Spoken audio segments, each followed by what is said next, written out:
As a person Adnan অনেক শায়। So যতটুকু আমি ওকে এত বছরে বুঝেছি, ওর মধ্যে কোনো ধরনের। মেহজাবিনের স্বামী আদনান আল রাজীব সত্যিকার অর্থে কেমন মানুষ, বিয়ে করার পর তাকে কতটা আপন করে নিয়েছে এবং কি তার মধ্যে দোষগুণ নিয়ে যেন মেহজাবিন এবার কথা বলেছে। মেহজাবিন চৌধুরী কি বলছে আদনান আল রাজীবকে নিয়ে, ভিউয়ার্স এই বিষয়ে জানতে সম্পূর্ণ ভিডিওটি দেখে সঙ্গেই থাকুন। নিজের ব্যাপারে একটু কিছু বলা, এই জিনিসগুলো। বিয়ে করেছে মেহজাবিন চৌধুরী 14 ফেব্রুয়ারি। 14 ফেব্রুয়ারিতে কোনো আয়োজন না করলেও 24শে ফেব্রুয়ারিতে এসে বিশাল এক আয়োজন করেছিলেন মেহজাবিন চৌধুরী। যেমন রাজকীয় স্টাইলে বিয়ের আয়োজন করে সেখানে ধুমধাম করে তাদের বিবাহ বন্ধনে আবদ্ধ হন তারা।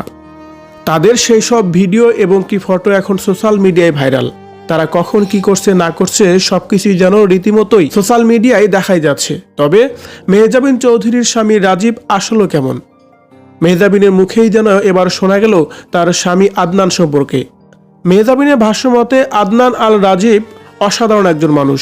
আদনান আল রাজীব তার নিজের সম্পর্কে কখনোই কোনো শো অফ করেন না এবং কি কখনোই কেমন মানুষ তিনি সেসব কথা বলেন না।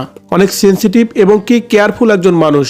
স্বামী হিসাবে ভালো একজন মানুষকে পেয়েছে মেহজাবিন চৌধুরী এমন কথাই বলছিলেন যে তাকে আমি 13টি বছর দেখেছি, সত্যি তার মতো মানুষ হয় না। যার কারণেই 13 বছরের সম্পর্কের পর অবশেষে আমাদের ভালোবাসাকে পরিপূর্ণতা দিয়েছি আমরা। আশা করি আমরা বাকি জীবনটাও অনেক সুন্দরভাবে কাটাবো, আমাদের জন্য দোয়া করবেন। অন্যদিকে মেহজাবিন চৌধুরী তার স্বামী আদনান আল রাজীবকে নিয়ে যেন অনেক বেশি প্রশংসা করছে সবসময়ই। তাই সর্বোপরি বলাই চলে মেহজাবিন চৌধুরী আদনান আল রাজীবকে বিয়ে করে যেন অনেক বেশি হ্যাপিলি ফিল করছেন। তার কাছে সে যেমন মানুষ চেয়েছিল তার ভবিষ্যতে সারা জীবন তার সাথে কাটানোর জন্য তেমন মানুষটি যেন পেয়েছে মেহজাবিন চৌধুরী।